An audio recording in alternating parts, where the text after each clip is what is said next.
Good day, CCF family. Welcome to Sunday Fast Track. Great message, Dad.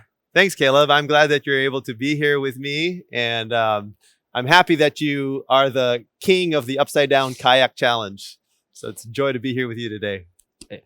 Now we have some questions for you. How can I tell if I'm proud? That's a great question. And actually, part of, I think, our journey with Christ is there are moments that you will be able to easily tell that you're proud, but there are other moments that it's very subtle. So most of the time, we don't see our own pride.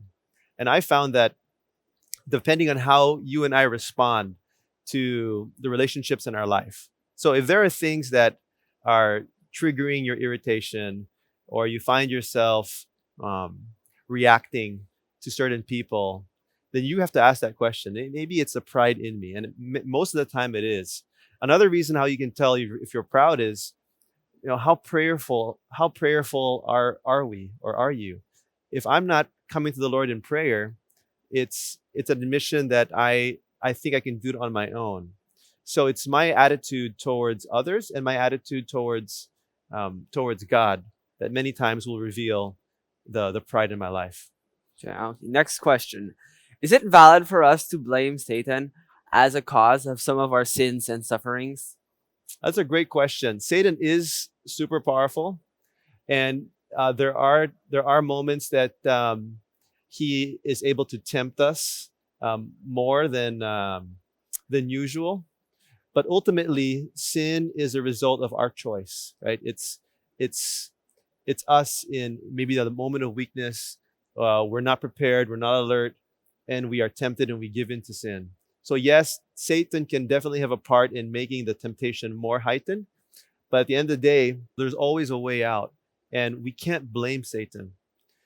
Satan does cause problems also, right? Like in the case of Job, he he asked permission from God because Job is under God's protection.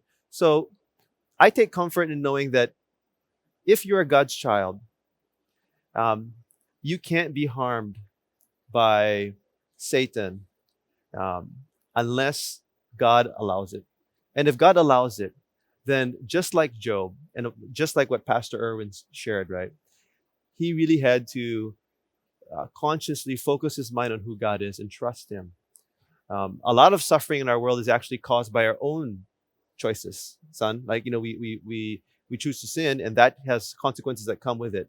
And a lot of the suffering we experience is really caused by our own sin. But there are certain times that suffering is it's a test, and um, I take comfort knowing that God is there with us, and He will be the one to take us through. Okay, last question.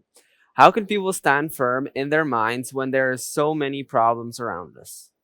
It's another great question.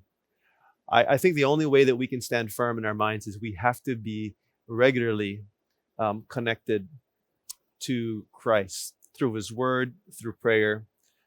Because, like I said, last month was really tough, and if I wasn't spending time with the Lord, I understand that feeling of being overwhelmed. I actually felt paralyzed in my decision making because it felt like everything I was trying to do wasn't working, and I realized the problem was I was trying to control everything. Again, it was symptomatic of the pride in my life, thinking that I could solve my own problems. Whereas the moment I surrendered the problems to the Lord, cast my cares on Him, I still did whatever I could do, but my attitude was completely different, and my mind was completely different. So you have to be intentional about asking the Lord and going to the Lord in prayer for that strength of mind. He is the one that will give us the strength to stand firm. He's the God of all grace. That's it for Sunday Fast Track. You guys, love you, son. Bye.